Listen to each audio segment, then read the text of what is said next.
అనూహ్యమైన విషయాన్ని ఈ మధ్య మిత్రులు మల్లాది గ్రూపు వ్యవస్థాపక అధ్యక్షులు మల్లాది సచ్చిదానందమూర్తి గారు నాకు తెలిపారు. ఆయన ఛాందసుడు కాడు, బొత్తిగా చదువుకునేవాడు కాదు, సహేతుకమైన ఇంజనీరింగ్ పట్టా పుచ్చుకునేవారు. తులసీదాస్ రచించిన హనుమాన్ చాలీసా తెలియని, చదవని, వినని భారతీయుడు ఉండడు. ఇది పుక్కిట పురాణం అని, మత ఛాందసం అని భావించే భారతీయులు చాలామంది ఉంటారు. ఓ చోట యుగ సహస్ర యోజన పరభాను లీల్యోతాహి మధుర ఫలజాను అన్నాడు తులసీదాస్.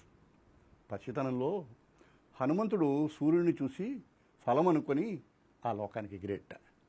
ఇంతవరకు ఇది పుక్కిట పురాణం ఒప్పుకుందాం. ఓ కోతి ఏమిటి, సూర్యుడి దగ్గరికి ఎగరడం ఏంటి అనిపించడం సహజం. సరే, ఎంత దూరం ఎగిరాడు? యుగ సహస్ర యోజన పరభాను. ఇది తులసీదాస్ కల్పించింది కాదు, శాస్త్రీయమైన తూకం. లెక్క చూద్దాం. యుగము 12,000 సంవత్సరాలు, సహస్రము 1000, ఒక యోజనము 8 మైళ్ళు. ఇప్పుడు యుగ సహస్ర యోజనం 12,000 × 1000 8 మైళ్ళు, 96 కోట్ల మైళ్ళు. ఒక మైలు 1.6 కిలోమీటర్లు అనుకుంటే అలాంటివి 96 కోట్లు × 1.6 1536 కోట్ల కిలోమీటర్లు. అమెరికాలో అంతరిక్ష పరిశోధన సంస్థ భూమికి సూర్యునికి సరిగ్గా ఇంటి దూరం నిర్ధారించింది. దీన్ని అంతర్జాతీయ ఖగోళ సంస్థ బలపరిచింది. ఈసారి మీ అబ్బాయి ఉత్సుకతతో భూమికి సూర్యునికి మధ్య దూరం ఎంత అన్నా అంటే ధైర్యంగా హనుమాన్ చాలీసా చదువుకో బాబు అని మీరు రికమెండ్ చేయొచ్చు. ఇందులో మనం గ్రహించవలసిన విషయం ఒకటి ఉంది. ఆ రోజుల్లో పెద్దలు మనకి కొన్ని పడికట్టురాళ్ళని ఏర్పరిచినా కేవలం కాకమ్మ కథలు చెప్పలేదు. తరతరాల విజ్ఞానాన్ని కాచి వడబోసి దాన్ని మనకు అందేటట్టుగా కాకమ్మ కథంత సరళం చేశారు.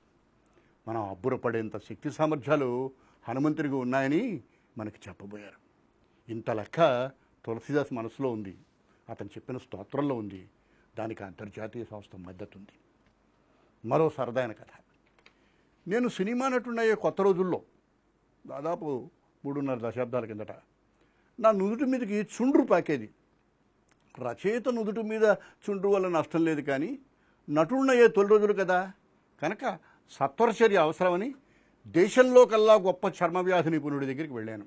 ఆయన పేరు డాక్టర్ ఏ తంబయ్య. చెన్నైలో పూనమల్లి హైవే రోడ్లో ఆయన క్లినిక్. ఈయన దేశ స్థాయిలో డాక్టర్ పిసి రాయ్ అవార్డును పుచ్చుకున్న ఘనుడు, చాలా పేరున్నవాడు. నా సమస్యను చూసి తీరా వెళ్ళాను కనుక, డబ్బు ఇచ్చాను కనుక ఏదో చూపు రాసి, అన్నిటికన్నా ముఖ్యం పొద్దున్నే సూర్యుని ఎండలో తలకి నువ్వుల నూనె రాసుకొని 10 నిమిషాలు నిలబడమన్నాడు.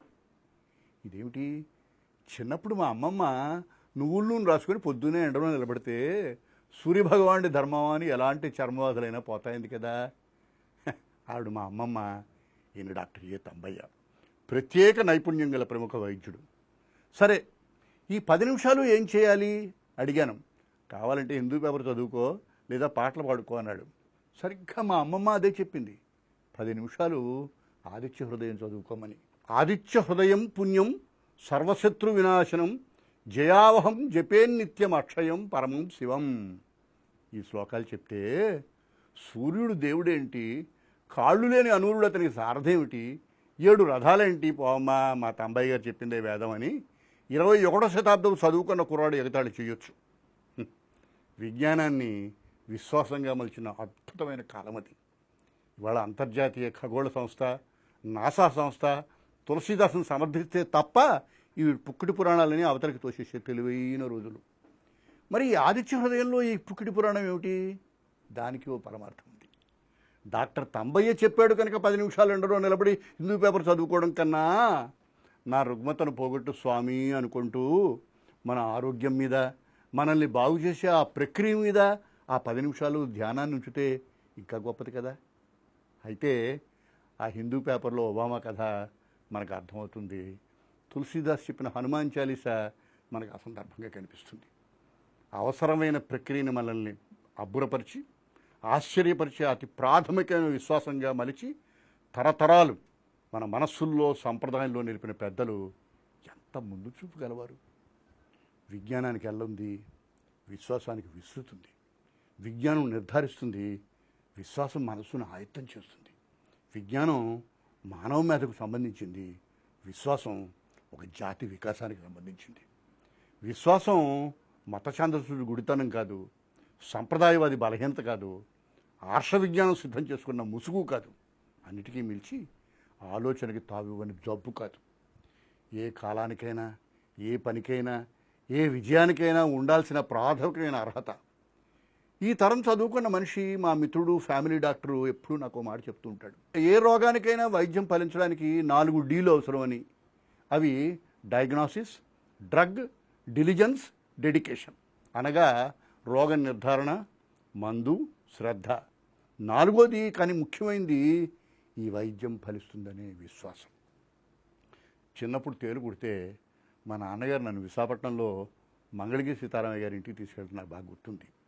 ఆయన నా ముందు కూర్చుని పెదాలు కదుపుతూ ఏదో వర్లించేవాడు. నాకు భయంకరమైన బాధ. తర్వాత నన్ను నోరు తెరవమని నోట్లో ఏదో వేసేవాడు. విచిత్రం, మరో 10 నిమిషాలకు బాధ తగ్గడం ప్రారంభించేది.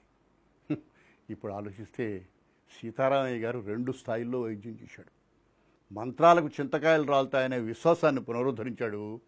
నొప్పికి అసలు మందు ఏదో ఇచ్చాడు. మందు వల్ల నొప్పి పోయింది, మంత్రం వల్ల విశ్వాసం బతికింది.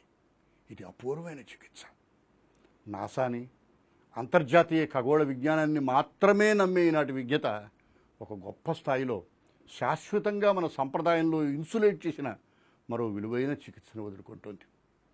ఇందుకు తులసీదాసు, డాక్టర్ తంబయ్య, మంగళగిరి సీతారామయ్యలే ఉదాహరణ.